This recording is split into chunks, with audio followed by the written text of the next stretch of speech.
ሰላም እንዴት ናችሁ? ውድ የአብረንደግ የዩቲዩብ ቻናል ቤተሰቦች እንኳን ደህና መጣችሁ። እንግዲህ ዲቢ 2027 በቅርቡ ይጀምራል። እንግዲህ ከመጀመሩ በፊት መስፈርቶቹ ወይም ደግሞ ሪኳየርመንቶቹ ምንድን ናቸው፣ ምንድን እንደሚሆኑ ምንድን ናቸው ብላችሁ ጠይቃችሁኛል። ስለዚህ በጠይቃችሁኝ መሰረት ዛሬ በዚህ ቪዲዮ ጥያቄዎቻችሁን ፈጠን አድርጌ ለመመለስ እሞክራለሁ። እንግዲህ ዲቢ 2027 ከባለፈው ዓመት ወይም ደግሞ ከዚህ በፊት ታይቶ በማይታወቅ ሁኔታ የመመዝገቢያ ክፍያ ወይም ደግሞ አፕሊኬሽን ፊ እንደሚኖረው ተነግሯል።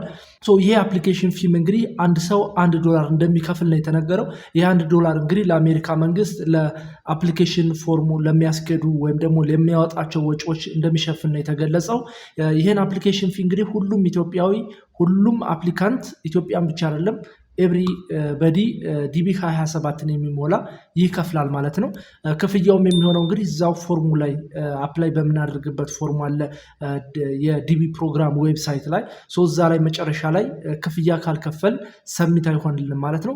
ክፍያውም የሚከፈለው በዶላር ነው። በዶላር ስለሆነ ኦንላይን የመክፈያ ካርዶች ወይም ደግሞ ኢንተርናሽናል ካርዶች ግዴታ ያስፈልጋሉ።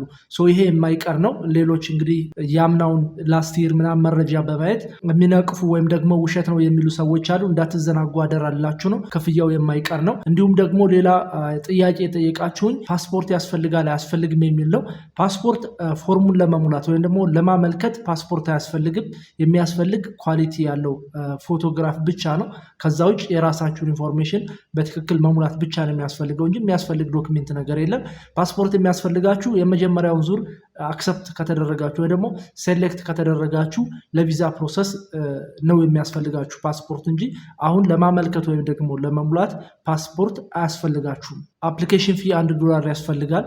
ፓስፖርት አያስፈልግም። ፎቶግራፍ ያስፈልጋል ማለት ነው። ራይት የፎቶ ወይም ደግሞ የፓስፖርት ሳይዝ ፎቶግራፉን በደንብ እንድትዘጋጁበት ሃይ ኳሊቲ 3x4 የሆነ ፓስፖርት ሳይዝ ፎቶ ያስፈልጋል። እሱ እንድትዘጋጁበት አደራላችኋለሁ። ስለዚህ አፕሊኬሽን ፊ የማይቀር ነው። እንዴት እንክፈል ምናምን ለሚለው ደግሞ የመክፈያ መንገዶች ወይም ደግሞ አማራጮችን በአብረንደግ በኩል ያዘጋጀናቸው አሉ። ስለዚህ በእኛ በኩል መመዝገብ የምትፈልጉ ሰዎች ክፍያው አያሳስብም፣ እንከፍልላችኋለን። እናንተ በብር ትከፍላላችሁ፣ እኛ በዶላር እንከፍልላችኋለን ማለት ነው። ስለዚህ ይህን ላችሁ ነው በዛሬው ቪዲዮ። እንግዲህ ሀሳብ አስተያየት ካላችሁ ወይም ጥያቄ ካላችሁ ኮሜንት ላይ ጻፉልኝ። ይመቻችሁ። ቻው ቻው ቤተሰብ።